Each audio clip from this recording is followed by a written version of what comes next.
ورجعنا لكم تاني اعزائنا المشاهدين، اهلا بكم معانا مره اخرى. احنا معانا الحاله دي هي ما اعرفش قتيل هشام او شهيد. معانا ام هشام محمد فتحي. الولد ده هو كان بيلعب جيم وجسمه كويس، بس هو توفى. حاله الوفاه بتاعته كانت غريبه شويه، قالوا ان هو توفى من الشباك بتاع الجيم. الشباك بتاع الجيم طوله زي ما بيقولوا هنا، انا لسه ما حبيتش ان انا اغوص في الموضوع شويه، انا حبيت اعرف الحاله. طول بتاع الشباك ذات نفسه 3 متر ونص، اخره 4 متر. لا، هو دور قد إيه؟ ارضي، دور ارضي مسافه 3 متر. طب ما تحكي لنا يا مشاه. وحد الله يا ابني، لا اله الا الله.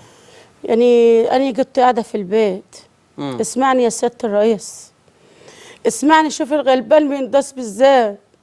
اسمعني، انضربت واتبهدلت يا سياده الرئيس، وقال لي لو رحت للسيسي ووزير الداخليه مش هيعملوا لك حاجه.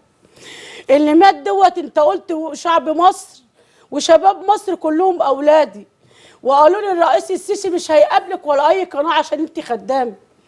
اسمعني يا سياده الرئيس، ارجوك اسمعني، وبناشد قضاء مصر، وبناشد المحاميين القضاء الشرفاء، وبناشد شعب مصر اللي نزلوا 90 مليون يحموا الظلم ويحموا ويقفوا مع العدل. بناشد اهل الشهداء اللي مجربين ناري ومجربين حالتي، شوفوا الشاب شكله ايه. بناشد، انا ابني دلوقتي كان بيتدرب في جيم رامي، انا كنت قاعده في البيت، جالي واحد اسمه محمد شماته رجله مقطوعه، قال لي ابنك وقع ورجله اتكسرت. قلت له انا جايه اشوفه يا ابني. قام رحت اشوف ابني، قالوا لي لا خليكي واحنا نبعت لك نقول لك على اللي فيه. قلت لهم لا. واحده جات متربي عندها اسمها ام سوسو، قالت لي روحي شوفي ابنك. رحت شفت ابني. ما تقوليش اسامي يا حاجه. رحت شفت ابني، لقيت عينه رايحه ووشه قد كده، سنانه مخلوعه، رجله وايده وحوت الميه وما فيهوش حاجه عدله.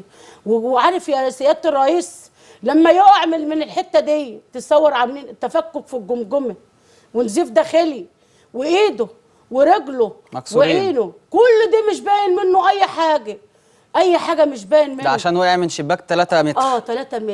3 متر. وتشوف يا سياده الرئيس شنزاره يصعب على الكافي. رامي اللي هو بتاع الجيم موقف 2 في القصر، الاتنين دولت قصر ايه يا حاجه؟ القصر اللي في المحل، مستشفى اسمها القصر. اللي عند ابو شهيد.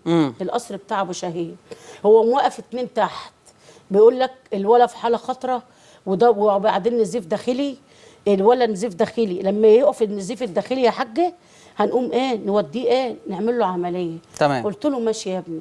فضلت يوم واثنين والتاني والتالت والرابع استنى الحاله تتحسن يا ابني، لا.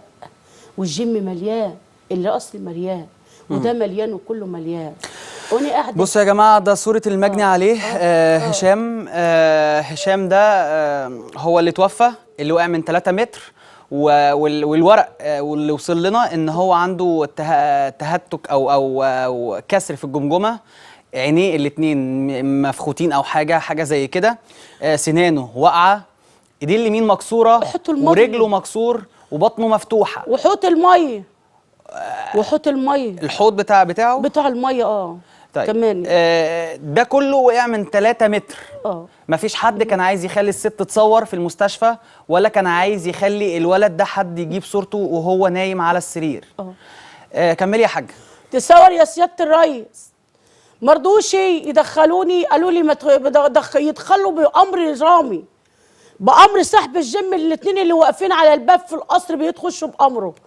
جه رامي قال لي انا معيشه الا 1500 قدام الناس كلها، ده غير الاول يا استاذ يا باشا، غير الاول يا سياده الرئيس. ما رامي شتم في القصر الناس اللي بيقولوا العيل ما ماتش الموته دي، مش متصاب الموته دي الوقعه دي.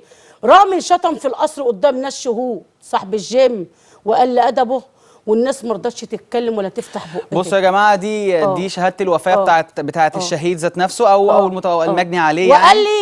وقال لي وحياه المصحف ده، وقال لي ظابط رامي قال لي تحريات المباحث هتبقى في صفي، وتحريات المباحث هتبقى في صفي. يا جماعه دي الحاله ذات نفسها، يا ريت بس الناس تركز فيها وتقراها. دي الحاله نفسها ان هو ميت عادي جدا، الموتة عاديه جدا وخلاص الموضوع خلص. وعلى فكره في حاجه بس انا عايز اقولها لكم، ودي هتبقى يعني دي من المحامي بتاع القضيه ذات نفسه، استاذ حسن بالي المحامي. حسن بالي المحامي، هو هيخش معانا مداخله تليفون دلوقتي وهيقول لنا. طب استاذ حسن، استاذ حسن بالي طلبتوه؟ استاذ حسن، الو؟ مش بيرد.